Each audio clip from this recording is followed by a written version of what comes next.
Amen. Voilà, gloire à Dieu. On va repartir sur une nouvelle année. Oh, bonne année à tout le monde. Pardonnez-moi. Meilleurs vœux. Bonne année, c'est important. Est-ce qu'on peut se tourner vers 2-3 personnes ici? Voilà, tournez-vous, pas moi. Tournez-vous vers 2-3 personnes. Dire bonne année, bonne santé. On n'a pas le droit de faire de bises. Mais vraiment, on est content que vous soyez là. Une très bonne année. Une très bonne santé à chacun, à chacune. Alléluia. Même si, au niveau de l'actualité, c'est pas terrible. Mais ça fait 30 ans que c'est pas terrible. Et ça fait 2000 ans que le Seigneur a marché sur la terre et qu'il est avec nous tous les jours. Alors peu importe les actualités, notre Dieu est avec nous. Alors on va continuer. On va avancer, on va persévérer sans rien lâcher. Même si des fois tu es dans le creux de la vague, c'est pas grave. Dieu il est là, mais il y a aussi un frère, une sœur qui prie pour toi et qui t'encourage. Alléluia. On va faire, alors normalement c'était acté, c'était fini. Le dernier point, la dernière fois c'était le pasteur Laurent qui avait apporté sur une église vivante. Mais en fait il manquait une deuxième partie, une seconde partie que je n'avais pas terminé d'apporter. Donc très rapidement, on va lire le premier verset. Je vais essayer de faire un concentré, d'un récapitulatif de la dernière partie que j'ai vue avec vous. C'est une église vivante est une église craintive. Mais d'abord, on va relire le texte, Acte 2, 42 à 47. Il est dit ceci: il persévérait dans l'enseignement des apôtres, dans la communion fraternelle, dans la fraction du pain et dans les prières. La crainte s'emparait de chacun, il se faisait beaucoup de prodiges et de miracles par les apôtres. Seigneur, viens recommencer cette œuvre. Tous ceux qui croyaient étaient dans le même lieu et ils avaient tout en commun. Ils avaient tout en commun. Ils vendaient leurs propriétés et leurs biens et ils en partageaient le produit entre tous selon les besoins de chacun. Ils étaient chaque jour tous ensemble, assidus au temple, ils rompaient le pain dans les maisons et prenaient leur nourriture avec joie et simplicité de cœur, louant Dieu et trouvant grâce auprès de tout le peuple et le Seigneur. Et c'est ma prière pour 2022. C'est ma prière et ça doit être la vôtre et ça doit être la nôtre, d'un même cœur, d'un même désir. Et le Seigneur ajoutait à chaque jour à l'église ceux qui étaient sauvés. Amen. Je veux croire, comme Paul, entendre cette parole qui nous dit, à chacun dans chacun de notre cœur, qui nous dit, j'ai un peuple nombreux dans le Béarn. Et on va dire, oui Seigneur, lève des hommes, lève des femmes, afin que des hommes, des jeunes, des moins jeunes arrivent à la connaissance de Christ et qu'ils te connaissent et qu'ils marchent avec toi. C'est ça notre objectif pour cette année. C'est ça notre objectif pour cette année. C'est ça notre objectif pour cette année. Vous n'avez pas l'air convaincu, je peux continuer jusqu'à 2h du matin. Ça doit être ça notre objectif pour cette année. Seigneur, viens sauver des âmes. Seigneur, sers-toi de nos vies. Une église vivante. On a vu plusieurs thèmes, sur une église vivante. Une église vivante doit être une église unie et on va y travailler, on y travaille encore et on y travaillera jusqu'à la fin. Une église vivante doit être une église qui s'engage et on voit de plus en plus de personnes qui s'engagent, même qui partent au Sénégal et on veut les bénir au nom du Seigneur. Une église simple de cœur et on veut grandir dans la simplicité les uns envers les autres. Comme diraient les jeunes, on ne se la raconte pas. Bon, ça c'est... Bref. On doit grandir et avancer dans la générosité car c'est ça une église vivante. Une église vivante doit être une église joyeuse et une église parce que ça n'a jamais été comment on vient à l'église le matin?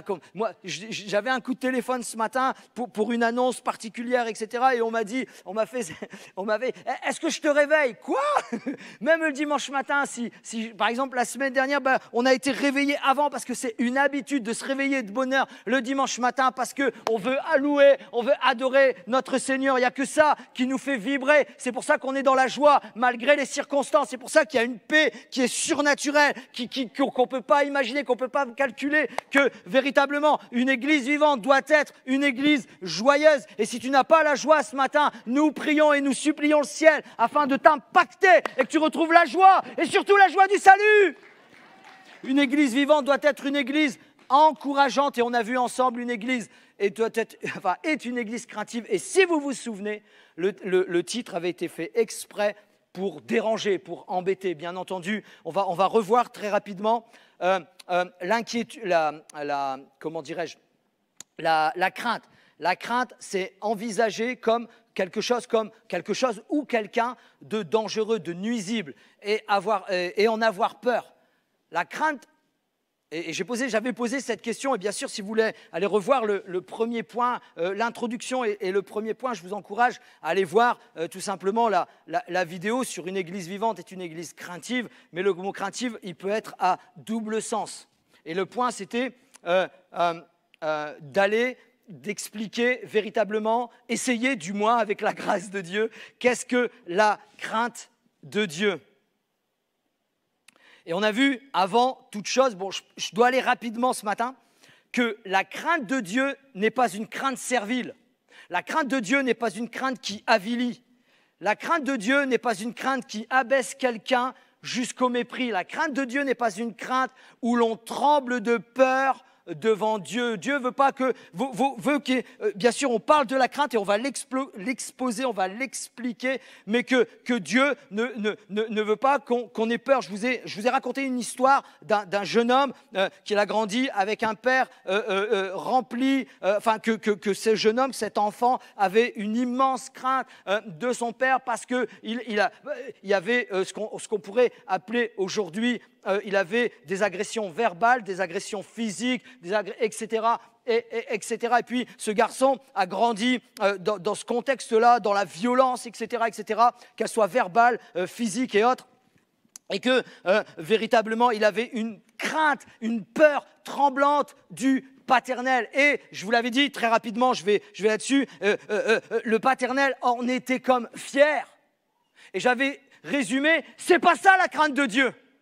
C'est pas du tout ça, la crainte de Dieu. La crainte de Dieu est une composante de la foi chrétienne qui consiste à adopter une attitude de respect, de soumission envers Dieu, à avoir confiance en sa sagesse, mais aussi en sa toute-puissance, parce que Dieu est tout-puissant. Et en son amour, parce que son amour, on ne peut même pas le mesurer. Plus l'amour pour Dieu grandit, croît, plus la crainte de Dieu servile s'affaiblit. Servile. L'amour parfait bannit la crainte. C'est assez contradictoire. La crainte de Dieu stimule la sanctification et l'amour fraternel. Donc nous devons et nous sommes appelés à grandir dans la crainte de Dieu. Est-ce qu'on peut mettre la première diapositive? Elle est déjà mise. La crainte de Dieu ne veut pas dire avoir peur qu'il vous blesse. Et vous vous souvenez, j'avais cherché partout une image mélangeant la puissance, la force, l'extrême grandeur de Dieu, et nous, tout petits, qui devons avoir la crainte de Dieu, mais sans avoir peur, une peur servile. Et je vous avais dit, j'ai trouvé cette image qu'on peut mettre, la deuxième image, un lion de Juda. Bon, ça c'est la petite. Ok, vous êtes avec moi là ce matin. Donc un lion, un enfant dans les bras du lion. Et j'avais exposé que tout simplement le moindre geste de la part du lion qui pourrait couper en 32 là, la petite fille qui est dans ses bras, mais il est là comme protection, il est là pour la protéger, il est là. Et puis il y a cette crainte qui n'est pas comme sous une servitude, etc. Bon, après, je ne peux pas rentrer dans le détail, je vous ai dit, je vous invite à aller voir la prédication, une église vivante est une église qui craint l'Éternel, une église craintive, mais en fait, je pourrais dire qui vit la crainte de l'Éternel. Et on a vu ensemble, pour vivre et développer la crainte de Dieu dans la confiance et la joie, je dois comprendre ce qu'elle est. Et qu'est-ce qu'elle est? 3 points, on n'en a vu qu'un la fois dernière. La crainte de Dieu, on a vu ensemble la crainte de Dieu et l'obéissance. Quand tu commences à obéir, tu commences à vivre la crainte de Dieu. Mais la crainte de Dieu est également l'adoration et la crainte de Dieu est également le respect. Mais le respect et crainte, ce sont 2 synonymes. Et souvent, dans vos versions, tout dépend des versions qu'on lit, quand on peut voir soit la crainte de Dieu, soit le respect de Dieu. C'est assez similaire. On avait vu le premier point, la crainte de Dieu et l'obéissance. On ne peut pas le revoir ce matin, on avait développé sur un texte, sur un verset, je vais vous lire rapidement, 1 Samuel 15, 22, il ne s'affichera pas. Samuel dit, l'Éternel trouve-t-il plaisir dans les holocaustes et les sacrifices comme dans l'obéissance à la voix de l'Éternel? Voici, l'obéissance vaut mieux que les sacrifices et l'observation de sa parole vaut mieux que la graisse et les béliers. On ne peut pas le développer ce matin, c'était fait la dernière fois. Est-ce que vous souriez derrière vos masques? Parce que je ne le vois pas. Je ne sais pas ce que vous êtes en train de vivre là. On y va pour la crainte? Il y en a 4 qui disent amen. Alors je réitère, allez, on fait semblant que je ne sais pas. Est-ce qu'on y va pour la crainte? Bon, c'est pas que je veux un amen, c'est je veux qu'on soit ensemble, tout simplement. Sinon, vous venez, vous allez voir comment c'est difficile bref. La crainte de Dieu et le respect. J'ai trouvé un verset, Matthieu 21. Il nous dit ceci, Matthieu 21, verset 37. Enfin, il envoya vers eux son fils en disant, ils auront, je rajoute peut-être, du respect pour mon fils. Amen. Et on va voir ensemble de quoi ça parle. Bien sûr, vous le savez, c'est Jésus qui enseigne, qui partage, et il continue de répondre à des questions de l'autorité. Jésus raconte une autre parabole, et il raconte cette parabole qui est celle d'un homme, maître d'une maison, qui plante une vigne. C'est la parabole. Qu'il entoure cette vigne, il l'entoure d'une haie, il creuse un pressoir et bâtit une tour. L'afferma, c'est-à-dire le loua à des vignerons, il le loue. Et bien sûr, qu'est-ce qu'il fait? Il part dans un pays lointain. Mais au temps de la récolte, il envoya ses serviteurs vers les vignerons pour qu'ils prélèvent sa part du produit de la vigne, ce qui lui revient. Ça se passait comme ça. Si vous étiez propriétaire à cette époque-là, vous avez le droit de faire comme il le fait. Voilà, vous créez une vigne, vous faites ce qu'il faut, tous les besoins autour, à côté, pour développer cette activité. Vous mettez des personnes à l'intérieur, ils vous la louent et vous en tirez un bénéfice. C'est un peu, on pourrait dire, de la location. Véritablement, on pourrait appeler ça. Donc, ce qui est normal, au temps de la récolte, il envoya d'autres serviteurs vers les vignerons pour qu'ils prélèvent sa part du produit de la vigne. En temps normal, vous lui remettez la part. Vous êtes d'accord avec ça? Mais les vignerons, qu'est-ce qu'ils font? Ils battirent l'un, ils tuèrent l'autre et lapidèrent le troisième. Qu'est-ce qui arrive avec cette histoire? Ils sont en train de faire un massacre. Quand le maître envoya d'autres serviteurs, ceux-ci furent traités de la même manière.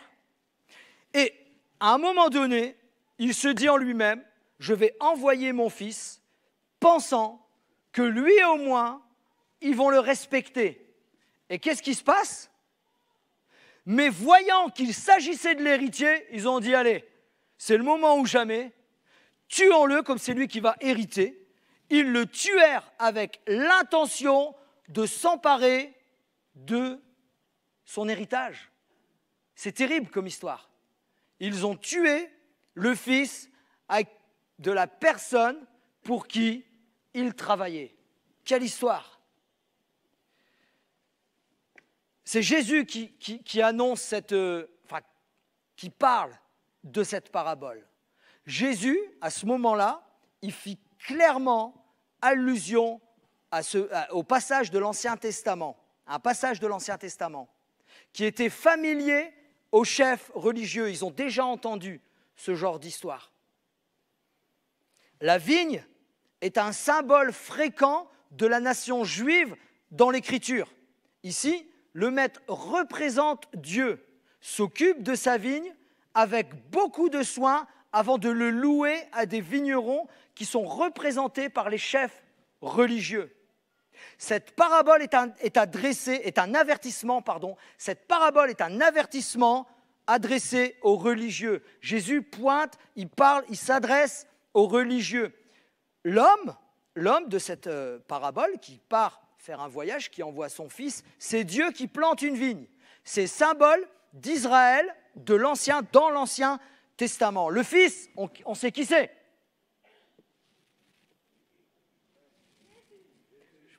Vous êtes très attentifs, c'est très bien. Le fils, c'est Jésus. Et c'est lui qui est en train de raconter cette histoire. Et là, c'est en train d'un petit peu d'énerver les chefs religieux. Le fils, c'est Jésus, l'héritier qui est assassiné dans son histoire, dans sa parabole. C'est le fils qui est assassiné. Il révèle la gravité du rejet par les vignerons. C'est tout simplement la classe dirigeante. Les serviteurs sont les prophètes que Dieu envoya à son peuple au cours des siècles et dont le ministère à chaque prophète a fini malheureusement dans un bain de sang. Vous pouvez vérifier. Je ne vais pas vous citer comment certains prophètes sont morts. C'est terrible. La patience du propriétaire de la vigne est choquante à vue du comportement abominable de tous ces vignerons qui s'accaparent la vigne avec violence. Et ça, c'est terrible. C'est exactement l'attitude des pharisiens à l'époque à l'égard du peuple juif. On a vu plusieurs fois Jésus pointer le doigt. Voilà, vous vivez de choses extérieurement, mais à côté de ça, vous mettez un joug, un poids. Il parle des veuves, il parle des gens, il parle de toutes sortes de personnes. Jésus pointe le doigt. Il les condamne presque, mais en tout cas, il dit, vous faites pratiquer des commandements que vous-même, vous ne pratiquez pas. Il les dénonce. Et il sait très bien que viendra un temps où eux-mêmes vont tuer le Fils venu dans cette vigne. C'est une prophétie de sa propre mort a dû déconcerter les hommes qui étaient en face de lui.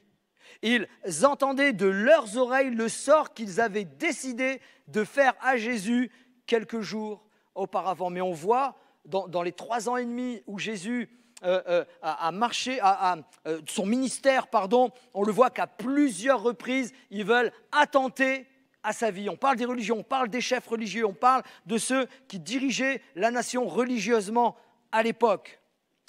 On va relire le verset. Matthieu 21, « Enfin, il envoya vers eux son fils en disant « Ils auront du respect pour mon fils ». Le mot « respect », c'est un sentiment qui porte à accorder à quelqu'un de la considération. Ils n'ont même pas considéré le fils, ils l'ont tué dans la parabole, mais on le voit plus tard également. Même si c'était la volonté de Dieu, bien sûr, c'était la volonté de Dieu, de Jésus, aller à la croix. Mais quand même, ils ont fait tout pour le tuer car il dérangeait, il les embêtait. Ils avaient peur qu'il ait une certaine notoriété. Ils étaient tellement endurcis qu'ils ne réalisaient même pas qui il était, Jésus, ou qui il est toujours.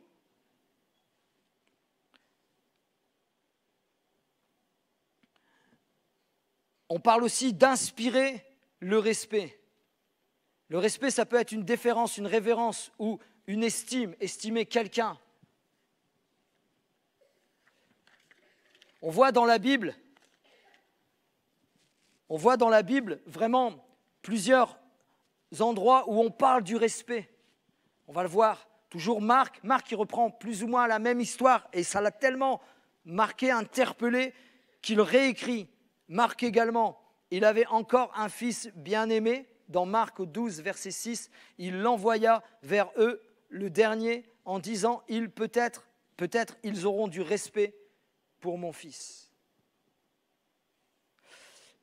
L'apôtre Paul dit à Timothée qu'à un moment dans l'histoire de l'humanité, à un moment où il n'y aura plus de respect, où le respect va partir. 2 Timothée chapitre 3, versets 1 à 2, « Sache que il parle à Timothée, que dans les derniers jours, il y aura des temps difficiles, car les hommes seront égoïstes, amis de l'argent, fanfarons, hautains, blasphémateurs, rebelles à leurs parents, ingrats et irreligieux. » Il y a un moment où viendra qu'il n'y aura plus du tout de respect les uns envers les autres, mais également à l'égard de Dieu, il n'y aura plus de respect. Proverbe 9, verset 10, dans la parole de vie, il est écrit ceci, le respect du Seigneur est le commencement de la sagesse. Connaître celui qui est saint, c'est être intelligent. C'est une bonne chose, hein? Peut-être il y en a ici dans la salle qui se sentent, vous savez, des fois on écrase tellement les gens avec des paroles qu'on grandit avec des pensées qui sont là dans notre tête, on est comme forgé avec, tu es nul, tu sers à rien, tu es bête, tu es intelligent, tu es un bon à rien, etc. Et au moment où Jésus, tu as accepté Jésus, même quoi que nous soyons, Jésus il vient et il dit, moi je t'aime, tu es intelligent, tu es beau, tu es magnifique, tu es extraordinaire, c'est vous, c'est vous, c'est nous, c'est vous, alléluia. Jésus te relève, Jésus te renouvelle. On balaye toutes ces pensées de mort au nom du Seigneur. Donc, nous, en tant qu'Église, en tant qu'enfants de Dieu, en tant que famille, individuellement, nous devons revenir à respecter l'Éternel. Nous devons revenir à respecter ses commandements. Nous devons revenir à recentrer le respect dans notre vie, à mettre le respect au centre de notre vie. J'avais une petite illustration que j'ai trouvée. Je me souviens, enfin, il y a quelque chose qui m'a marqué. Bon, c'est pas... J'aime le foot, voilà, c'est comme ça. Je ne suis pas joueur, hein, je ne joue pas comme certaines personnes ici, mais j'ai toujours aimé le foot. Je crois que j'ai commencé à regarder la première Coupe du Monde en 1986, donc ce n'était pas hier, hein. J'avais 11 ans. Vous vous souvenez, pour les plus anciens, c'était quoi ? Mexico 86. Oh, bon bref, allez, on continue. Et en fait, il y a quelques années, ils ont floqué sur leur t-shirt « Respect ». Je me suis posé la question, pourquoi ? Pourquoi le respect ? Et en fin de compte, parce que dans le football, avec les supporters, avec les différentes équipes qui jouent, il y a énormément de manque de respect. On entend toutes sortes d'affaires, toutes sortes de phrases, toutes sortes de choses. Et même eux, entre joueurs et l'UEFA a décidé véritablement de taper du poing sur la table et de dire il faut apprendre à vous respecter les uns les autres, même que vous soyez d'équipes différentes, quelle que soit la couleur différente, quelle que soit la religion différente, etc. Parce que et puis dans les tribunes, dans les stades comme ça, on entend des choses terribles, on entend des choses, des discriminations incroyables dans tous les domaines, à tous les niveaux, et c'est terrible. Et puis l'UEFA a voulu changer ça, mais au moins ils ont lancé une campagne de publicité avec des joueurs de l'époque, avec des anciens joueurs, etc.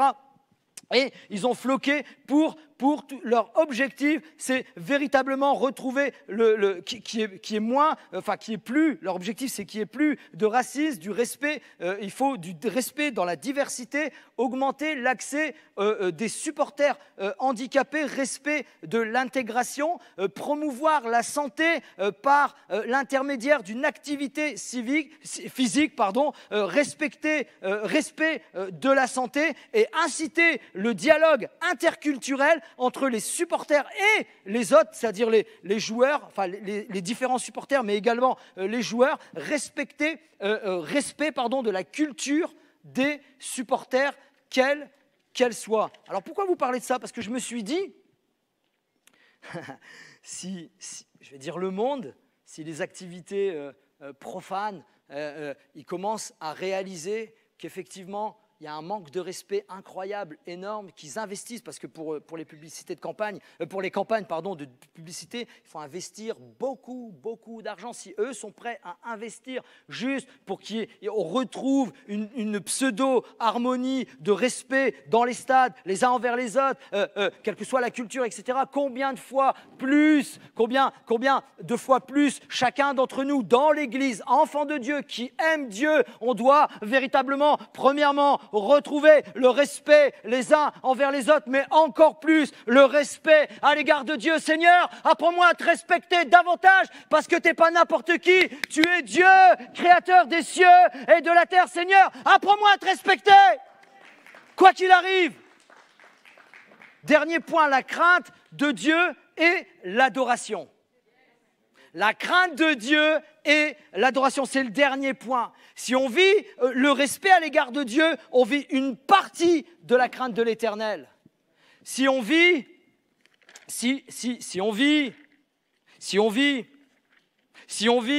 la crainte de Dieu, si on vit le respect, on vit une partie de la crainte de Dieu, de l'Éternel. Si on vit l'obéissance, on vit également une partie de la crainte de l'Éternel. Mais là, on va rentrer dans l'adoration. Et l'adoration, en cherchant, en lisant, en étudiant, en priant, je me rends compte que rien que sur l'adoration, on peut prêcher pendant 2 semaines consécutives. Alors, fermez les portes, on reste pendant 2 semaines. Non. Alors, j'ai dû synthétiser, ce ne sera pas exhaustif. La crainte de Dieu et l'adoration.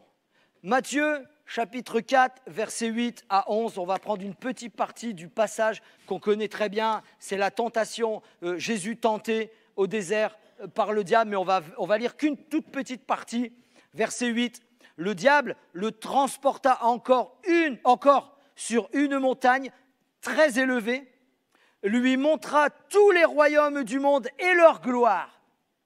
Et je me suis seulement arrêté là. Je me suis rendu compte quand j'ai relu, dans ma tête, j'avais où le diable, je m'en souvenais, où le diable montre tous les royaumes, mais j'avais oublié et leur gloire. Et lui dit, je te donnerai toutes ces choses seulement si tu fais une toute petite chose. C'est pas grave. Si tu te prosternes et m'adores, une toute petite chose. Jésus lui dit, j'aime bien la réponse de Jésus. Qu'est-ce qu'il dit, Jésus? Ah ouais, vous le voyez. Retire-toi, Satan, car il est écrit. Alléluia. Il est écrit.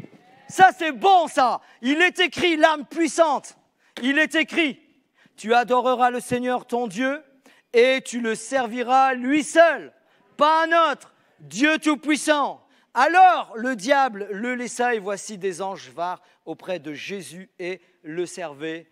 Amen. Amen. Amen. On arrive dans cette période où Jean-Baptiste est en train de prêcher au désert. Moi, ça me fascine. Le gars, Jean-Baptiste, il va au désert où il n'y a personne, il fait trop chaud, il y a juste le Jourdain qui est là. Enfin bref, il prêche au désert, il annonce des choses et les gens courent, pour aller le voir au désert. Moi, ça m'a toujours fasciné, ça. Et nous, on se plie en 18 là, pour ramener des gens à l'église ou leur annoncer la parole. Bref, ça c'est un petit détail. C'est le détail d'un prédicateur. Malheureux, non, très heureux. Et Jean-Baptiste prêche et puis après, il baptise, etc. Et puis à un moment donné, Jésus vient vers lui pour se faire baptiser. Vous savez, il y a cet échange entre Jean-Baptiste et Jésus, mais Jean-Baptiste accepte pour finir de baptiser Jésus. Il baptise Jésus, Jésus est plongé dans l'eau, baptisé par immersion. Et puis là, il se passe quelque chose d'extraordinaire qui arrive qu'une seule fois dans la parole de Dieu, manifestation de ce que l'homme a appelé la Trinité. Le Père parle, le Saint-Esprit descend sous une forme d'une colombe, et là, vous avez le Fils qui reçoit, on va dire l'onction, mais qui avait déjà un bref, et puis la Bible nous dit waouh, il y a une voix qui se fait retentir. Enfin, c'est un moment où si on s'arrête, c'est extraordinaire. On pourrait développer point par point, mais on doit continuer pour la crainte de Dieu et l'adoration. Et la Bible nous dit que, poussé par le Saint-Esprit, il part au désert. pour vivre un temps très fun, très extraordinaire. Non, pour vivre un temps de jeûne, de prière. Il y avait besoin de ce temps, 40 jours. Il y jeûna pendant 40 jours. Et à un moment donné, le diable s'approcha de lui au moment le plus, je vais dire, au moment où ça devient compliqué. La Bible dit que Jésus eut faim. Et c'est à ce moment-là où le diable s'approche de lui pour le tenter. Le diable ne viendra jamais nous tenter quand on est sur le haut de la vague. Il viendra toujours nous tenter quand il y aura une faiblesse, quand il y aura une difficulté, quand pointera une mauvaise pensée. Et puis c'est à ce moment-là où le diable viendra pour nous tenter. Et il vient vers Jésus à ce moment-là quand il eut faim et il le tente à 3 reprises. C'est pour ça qu'on ne peut pas s'arrêter sur ça. On doit aller très vite, mais il le tente sur 3 choses. Et le diable, vous et moi, il nous tentera toujours sur ces 3 choses qu'on pourrait développer, mais ces 3 choses. La première chose qui nous tente et qui a tenté Jésus, c'est la convoitise de la chair. La deuxième chose, c'est la tentation était celle de l'orgueil de la vie. Moi je suis. Et la troisième chose, la troisième tentation était celle de la convoitise des yeux. Voici tous les royaumes et sa gloire, je te les donne si tu te prosternes et que tu m'adores. Et on va focaliser, le diable le transporta encore sur une montagne très élevée, lui montra tous les royaumes du monde et leur gloire, lui dit, je te donnerai toutes ces choses si tu te prosternes et m'adores. Le diable sait que la prosternation et l'adoration à l'égard de qui que ce soit, c'est très important. Peut-être pas pour les humains à notre regard, mais dans le monde spirituel, c'est hyper important. Il y a des lois qui sont là. Et Jésus connaît ces lois, et Jésus prend la parole de Dieu, et Jésus lui dit, retire-toi, Satan, car il est écrit, car la loi spirituelle qui est écrite dans la parole de Dieu dit, tu adoreras le Seigneur ton Dieu et le serviras lui seul, pas un autre, personne d'autre, pas toi qui étais un être céleste qui était extraordinaire, etc. Non, toi tu as été banni. Et même si tu étais encore aujourd'hui extraordinaire et que tu n'avais pas été banni, je ne dois adorer et servir que seul mon Dieu. Mais il sait, le diable, que l'adoration, c'est quelque chose de très important. Et c'est pour ça qu'il veut voler votre adoration. Et c'est pour ça qu'il veut voler notre louange. C'est pour ça qu'il veut nous faire taire. Mais nous, on a déclaré qu'en 2022, on va le louer et on va l'adorer de tout notre cœur.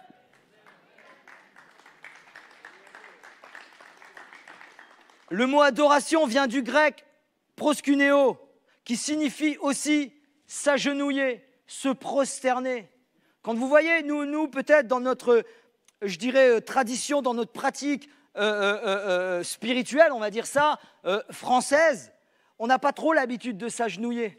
On n'a pas trop l'habitude de... Moi, j'ai déjà vu et j'ai déjà même pratiqué, mais plus, même allongé, même peu importe, tant que tu ne t'endors pas. Parce que j'ai déjà pratiqué, je me suis marié avec mon épouse, moi je vais prier, moi je vais être un homme de prière et tout. Je faisais sonner le réveil, très tôt. Et puis je m'agenouillais, Seigneur, moi je veux que tu me bénisses. Et puis à un moment donné, Sylvie, tu dors là, bave et tout, attention à tout.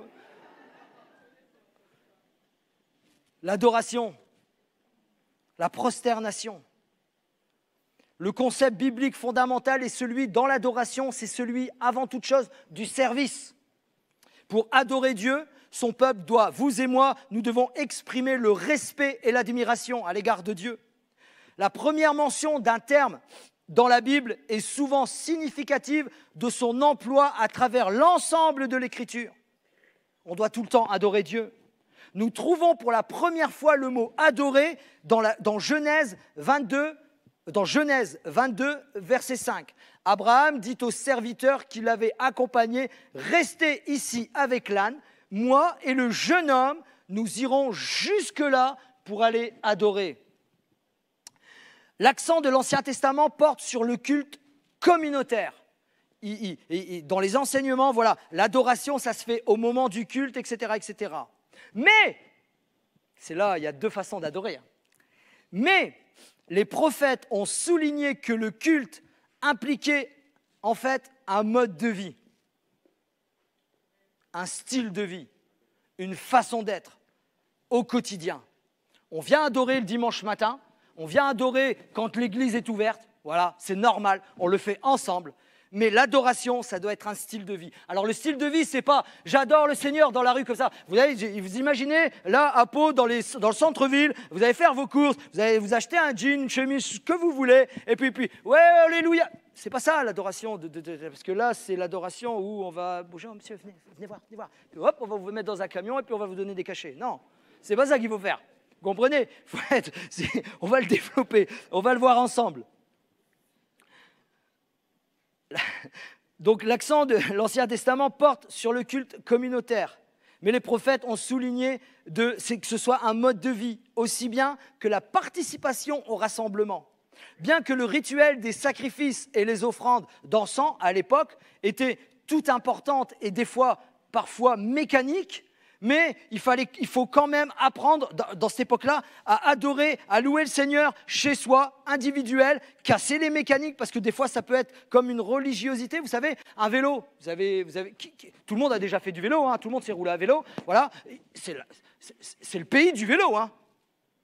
Non, pour vous, ça ne vous paraît pas bizarre. J'ai jamais vu autant de vélos depuis que j'habite ici, autant de coureurs, autant de personnes qui roulent à vélo depuis que j'habite ici, que j'étais avant. Hein. J'en voyais des coureurs. Mais là, chez moi, j'ai... Enfin bref, beaucoup de vélos ici, c'est bien. Vous avez un vélo, vous roulez, et puis là, vous êtes dans la mécanique. Mais si vous arrêtez de pédaler, le vélo, il continue à avancer. Et bien, des fois, c'est notre vie spirituelle. On est là, on pédale, donc on est actif, on est dans l'adoration, etc. Puis des fois, on s'arrête. Et puis ça continue, parce que l'Église continue, parce que la vie continue. Et on croit qu'on est dedans, mais des fois on est à côté. Ce que je veux dire par là, c'est qu'on peut être présent ce matin, on peut se lever, on peut lever les mains, on peut payer notre dîme, on peut louer le Seigneur, on peut chanter, on peut crier plus fort que les autres, on peut adorer plus fort que les autres, etc. etc. Mais la vérité, c'est que spirituellement, psychologiquement et tout notre ensemble, tout notre être entier peut être carrément ailleurs.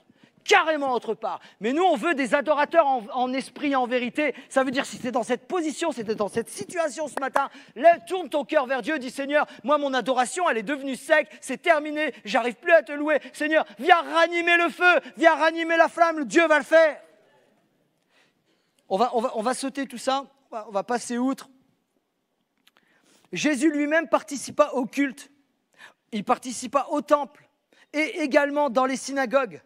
Mais il enseigna que la véritable adoration est l'amour sincère pour Dieu qui se manifeste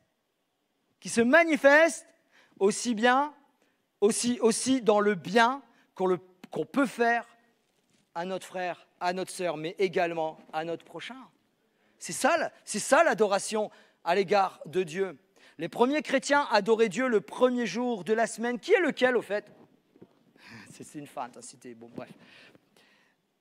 Dans les maisons des croyants, en louant, en priant, en lisant les Écritures et en participant aux agapes. Quand on fait tout ça, on fait une forme d'adoration. On adore Dieu. Le mot prosterner, c'est aussi adorer. Adorer, c'est également prosterner. Ça a la même racine. Manifester un respect religieux impliquant que la personne qui en est l'objet est considérée comme divine. L'homme ne doit adorer que Dieu, pas les idoles, pas des fausses choses, etc. Nous adorons que Dieu, pas le chocolat non plus. C'est une boutade. Mais il y a des remarques qui vont « Qu'est-ce que j'adore le chocolat !» Littéralement, le pot de Nutella est là. Littéralement, hein, si vous comprenez. Voilà. Non, j'adore Dieu. Et j'aime le chocolat. Alléluia. Adorer Dieu, c'est lui offrir le respect, l'hommage et le placer à la première place dans nos vies. Ce n'est pas mon épouse, ce n'est pas mes enfants, ce n'est pas tout ce que vous voulez qui doit être la première place dans ma vie, dans mon cœur, c'est Dieu. Un jour, j'ai dit ça, une tante m'a posé la question, elle m'a cité des exemples. Je lui dis non, c'est Dieu le plus important que tes parents. Oui, mais elle a confondu, et souvent nous confondons Dieu et l'Église. La première place dans ma vie, ce n'est pas l'Église. La première place dans ma vie, c'est Dieu. La deuxième place dans ma vie, et là je vais me faire tirer au boulet rouge, c'est pas l'Église, c'est ma famille, mon épouse, mes enfants. Et la troisième place, mes parents, ma famille. Et la troisième place, c'est le téléphone. La troisième place, c'est l'Église. Mais j'adore Dieu de tout mon cœur. Jésus répondit au diable qui le tentait dans le désert. Il est écrit, tu adoreras le Seigneur ton Dieu et tu le serviras lui seul. Alors c'est bien beau ton affaire, mais qu'est-ce que dans la pratique, qu'est-ce que dans mon quotidien, comment j'adore Dieu? C'est la question qu'on pourrait se poser. C'est la question que quelqu'un, peut-être tu es nouveau, peut-être c'est la première fois, peut-être tu entends la première fois l'adoration. Comment j'adore Dieu concrètement? Eh bien tout simplement, il y a plusieurs choses. En participant à un culte comme ce matin. Ce matin, on a eu un temps de louange, un temps d'adoration. On a participé à la louange et à l'adoration. C'est une forme d'adoration à l'égard de Dieu. Tout ce que nous faisons, disons, lisons, chantons, est centré sur Dieu, est centré sur Jésus. Donc, quand nous faisons ça, nous adorons Dieu. En ce moment même, on est en train de partager, on adore Dieu. En passant des temps de louange et d'adoration, bien sûr, comme je l'ai dit, à l'église, seul aussi, seul, je vous assure que des fois, je suis dans mon bureau, si quelqu'un y passe, bon, là, il y a une rue, effectivement, c'est la rue de l'église. Bon, mais si quelqu'un passait, des fois, je loue Dieu, j'adore Dieu. C'est un fou, le gars.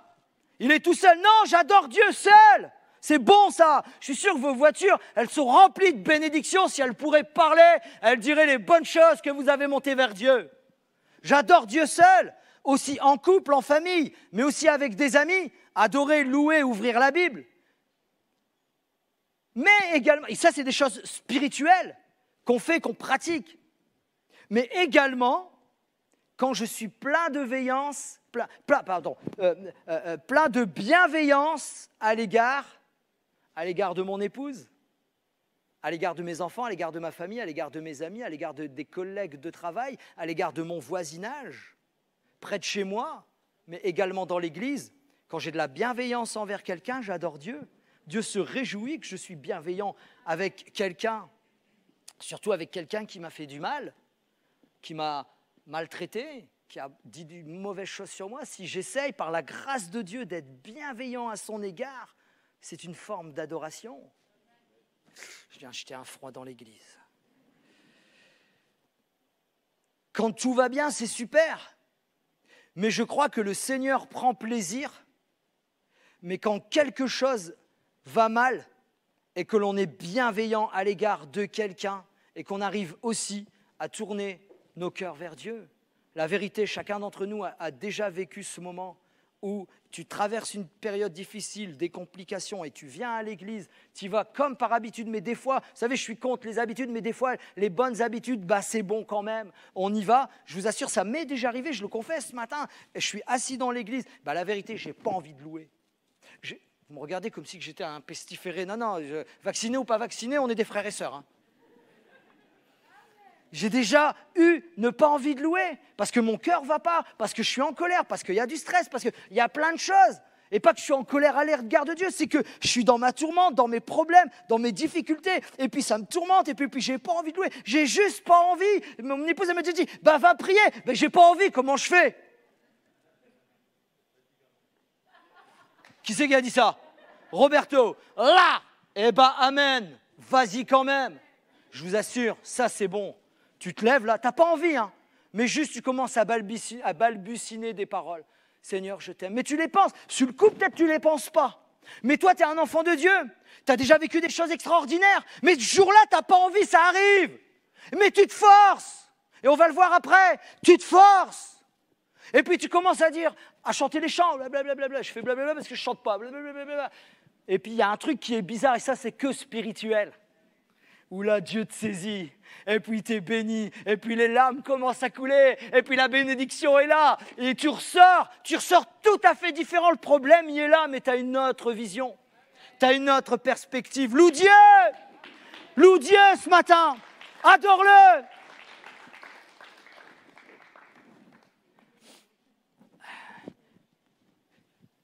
J'adore Dieu quand je résiste au diable également.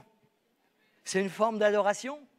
je résiste au diable. Et je vous l'ai dit tout à l'heure, le diable ne viendra pas nous tenter lorsque tout va bien, lorsqu'on est au diapason, lorsqu'on est sur le mont Everest, spirituellement parlant. Non, il va venir nous attaquer quand c'est difficile, quand on se pose des questions, quand c'est compliqué, quand ça ne va pas. Adore Dieu! Refuse! Nous n'adorons pas Dieu quand? Je vais parler de certaines personnes ici ce matin sans citer vos noms, ni le mien. Quand on s'énerve, j'ai bien dit ni le mien, hein. Moi je m'énerve jamais. Demandez à mon épouse, jamais. Menteur! Quand je m'énerve, quand on s'énerve, tout le monde, pas que moi. Quand on s'énerve, quand on crie, quand on ne veut plus rien entendre, quand on critique, quand on casse les gens, quand on veut faire du mal à quelqu'un, on n'adore plus Dieu. On n'est plus en adoration. Alors Seigneur, aide-moi à revenir. Aide-moi. Je sais que des fois, parce que j'ai un caractère assez vif, parce que j'ai grandi comme ça, parce que voilà, c'est mon combat, c'est mon quotidien, de dire, malgré les mauvaises paroles, malgré les mauvaises choses, je dois véritablement faire abstraction. Seigneur, viens m'aider à ce moment-là. Fais pousser en moi le fruit de l'esprit. La patience, la bienveillance. C'est à ce moment-là qu'on adore Dieu, bien sûr. Je ne peux plus développer, il est déjà midi moins 5. Je vous l'ai dit, 2 semaines, ici, dans l'église. Ils ont fermé les portes. Pour argumenter mes propos, le psaume 42, et c'est celui-là que je pourrais seulement prendre. Et plus tard, on reviendra sur l'adoration. Et on va terminer, on va conclure. David a dit ceci, et c'est ce que j'ai dit tout à l'heure. Pourquoi t'as battu mon âme? Pourquoi t'as battu mon âme? Et gémis-tu au-dedans de moi? Espère en Dieu, car je le louerai encore. Il est mon salut et mon Dieu. David, il n'a pas envie de louer.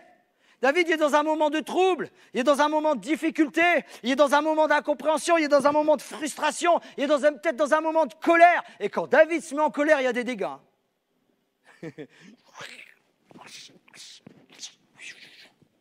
Vous voyez ce que je veux dire? Il y a des enfants, donc vous avez bien compris. Quand il se met en colère, c'est le roi, hein. Et Dieu lui a dit, hein, toi tu es un homme de sang. Donc bref. Et là, il ne peut pas louer Dieu. Il ne peut pas. Mais il parle à son âme. Rentrons en nous-mêmes quand on n'a pas envie de louer Dieu. Pourquoi t'as battu mon âme? Je t'ordonne de louer Dieu. Je t'ordonne de le bénir. Je t'ordonne de l'adorer. J'avais plein d'exemples, mais je dois réduire parce que l'heure arrive. Adorons le grand Dieu. Faisons que l'adorer. L'Éternel, tu es mon Dieu. Je proclamerai ta grandeur. Je célébrerai ton nom, car tu as accompli des merveilles. Adore le Dieu sage, car il est folie, car ce qui est folie de Dieu est plus sage que les hommes, et ce qui est faiblesse de Dieu est plus forte que les hommes. Quelqu'un a dit, ce qui importe, ce n'est pas ce que pensent ou disent de nous les gens, mais ce que nous sommes devant Dieu, pas ce que Dieu pense de nous. Dieu pense de nous que nous sommes merveilleux, extraordinaires, parfaits, saints. Vous n'êtes pas d'accord avec ça? Parce que Dieu le Père nous voit à travers Jésus-Christ. Nous, on est derrière, on fait nos affaires, mais Jésus est notre avocat. Bien sûr, ce n'est pas moi, c'est une image. Dieu le Père nous regarde. Regarde Sylvie, magnifique, extraordinaire, amen. C'est mon épouse. Et puis, il la voit à travers, parfaite, etc. C'est extraordinaire. Dieu nous voit, Dieu vous voit comme ça, chacun d'entre nous. Mais il est dit ceci, ce n'est pas ce qui importe. Ce qui importe, ce n'est pas ce que pensent ou disent les gens de nous, mais c'est ce que nous sommes devant Dieu. Comment on adore dans le lieu secret, comment on est, comment on pratique, qu'est-ce qu'on fait, qu'est-ce qu'on pense réellement, comment on vit. Donc revenons dans une vraie adoration de tous les jours au quotidien, dans notre façon de vivre, par des paroles qui montent vers Dieu, comme on l'a dit, l'adoration, la louange, par un comportement digne à l'égard de Dieu, à l'égard de notre épouse, la bienveillance, à l'égard de nos épouses, de nos enfants, de notre épouse, pardon, de nos enfants, de notre famille, de nos frères et sœurs, dans la chair, mais aussi de nos frères et sœurs, dans l'église, de nos amis, de notre voisinage, dans notre travail. Et ce matin, très tôt ce matin, J'étais dans mon bureau en train de faire les 800 pas. Je suis en train de prier, je suis en train de chercher Dieu. Mais malgré tout, je vous le dis ce matin, je suis honnête, je suis sincère, avec une frustration, avec presque une colère, pas dans ma vie spirituelle, pas à l'égard de qui que ce soit dans l'église, mais par rapport à l'actualité, par rapport à ce que mon pays traverse, par rapport à ce que j'entends, par rapport au discours, par rapport à la haine, par rapport qu'on soit pour, qu'on soit contre, qu'on soit ceci, qu'on soit cela. Il y a une haine qui est en train de fermenter là en ce moment dans notre pays. Et puis les médias s'en servent, les politiques s'en servent et ils remettent une couche et on fait ci. On dirait qu'on va jamais. Et moi je suis en colère parce que moi j'aime mon pays, j'aime les choses, j'aime la paix, mais Seigneur, mais c'est quoi qui se passe? Et puis je suis en colère et puis je me dis en moi-même, et moi je suis comme ça. Il faut que je fasse quelque chose, il faut que je dise quelque chose. Mais moi, je le fais avec moi, ce que je suis, avec ma chair, avec ma chair. Et puis, je cherchais en même temps. Moi, j'ai ça dans mon cœur. Et puis, ce matin, j'avais pas d'illustration. Et puis, je tournais, je cherchais. Et une pensée est venue. Et il dit, toi, il me dit, toi, là. Toi, pourquoi tu es là? Pourquoi tu es né? Tu es né de nouveau. Pourquoi tu es né? Et il y a ce chant merveilleux. Peut-être vous connaissez un très vieux chant qui dit ceci. Je suis né pour te louer. Je suis né pour glorifier ton nom. En toutes circonstances, apprendre à te dire merci. Je suis né pour t'aimer. Je suis né pour t'adorer. Mon Dieu, obéis à ta voix. Obéir à ta voix, je dois obéir à ta voix. Je suis fait pour toi. Voilà pourquoi on est fait, mes amis. J'ai les larmes qui ont commencé à couler. Je dis, Seigneur, pardonne-moi. Viens enlever cette déferlance de colère, de frustration, de haine. Quoi qu'il se passe, tu seras avec nous. Quoi qu'il arrive, tu seras avec nous. Est-ce qu'on peut se lever, chanter ce chant merveilleux?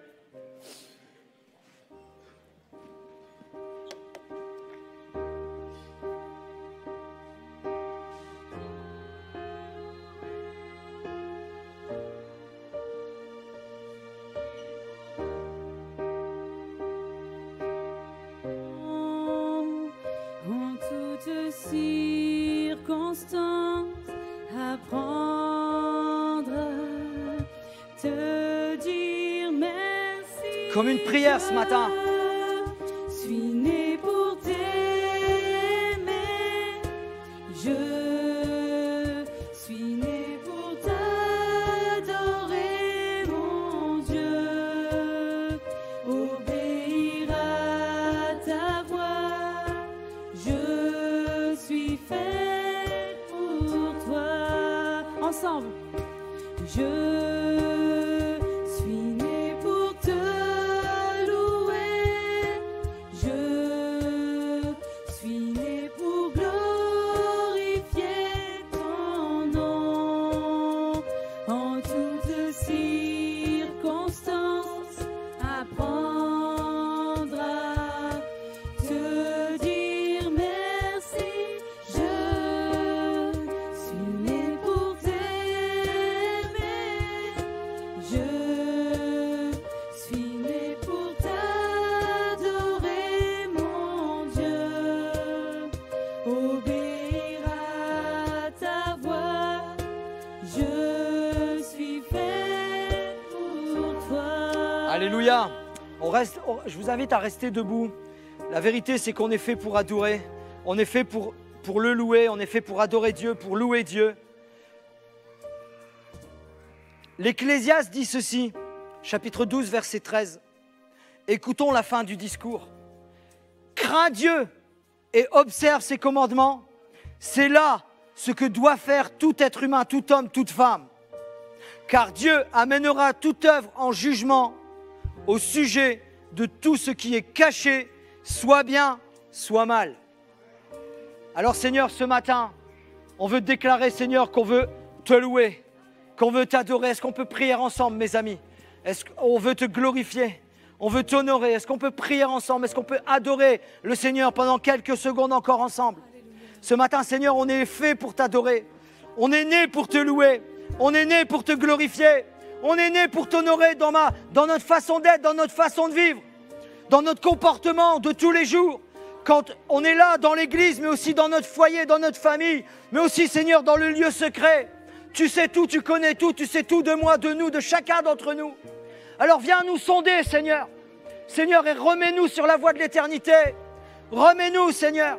Seigneur, je te prie, s'il y a des hommes, des femmes, des jeunes, des moins jeunes qui n'arrivent plus à te louer, qui n'arrivent plus à t'adorer comme peut-être autant, comme peut-être il y a un temps, comme peut-être auparavant, que tu les ranimes ce matin, que tu les embrases ce matin, que tu nous embrases de ton amour, Seigneur, afin qu'on t'adore en esprit et en vérité.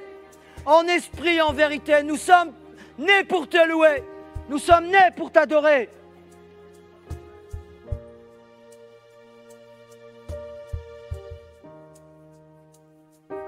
Je suis né pour te Alléluia. louer. Seigneur, on est né pour te louer. Je suis né pour glorifier Gloire à Dieu. ton nom. En toutes circonstances. En toutes circonstances, apprends À te dire merci, Seigneur. te dire merci. Alléluia. Je suis né pour t'aimer. Je suis né pour t'adorer, mon Dieu. Obéir, Seigneur, apprends-nous. Je suis fait pour toi. Je suis né pour te louer. Oh Jésus. Je suis né pour glorifier Alléluia, Jésus. ton nom. En toutes circonstances, apprendre à te dire merci. Je suis né pour t'aimer. Je suis né pour t'adorer, mon Dieu. Obéir à ta voix. Je suis fait pour toi. Alléluia, une dernière fois, est-ce qu'on peut le louer, l'adorer avec nos mots? Avec nos mots, tout simplement, tous ensemble. Seigneur, on est là pour te louer, Seigneur. On est là pour t'adorer. On est là pour t'honorer avec vos mots, mes amis. Élevons la voix tous ensemble. Seigneur, au nom de Jésus, on veut t'adorer. Merci parce qu'on a un accès à toi. On a un accès libre à toi et on veut t'adorer. Seigneur, merci parce que je veux t'adorer, Seigneur, parce que mon nom est inscrit dans le livre de vie. Je veux t'adorer, Seigneur, parce que tous les jours tu es avec moi. Je veux t'adorer, Seigneur, parce que tu es bon et merveilleux. Je veux t'adorer pour qui tu es, Seigneur. Je veux t'adorer, t'honorer, te glorifier parce que tu es merveilleux. Je veux t'adorer, Seigneur, parce que tu es la meilleure chose qui me soit arrivée dans la vie. Seigneur, merci. Merci, Seigneur. Merci, mon Dieu. Sois loué, sois glorifié, Seigneur. Nous sommes venus, nous sommes nés pour le louer. Nous sommes nés pour l'adorer. Nous sommes nés pour le glorifier. Nous sommes nés, alléluia, pour grandir dans la crainte de l'Éternel. Que le nom de l'Éternel soit loué et béni, alléluia. Gloire à Dieu, gloire à Dieu.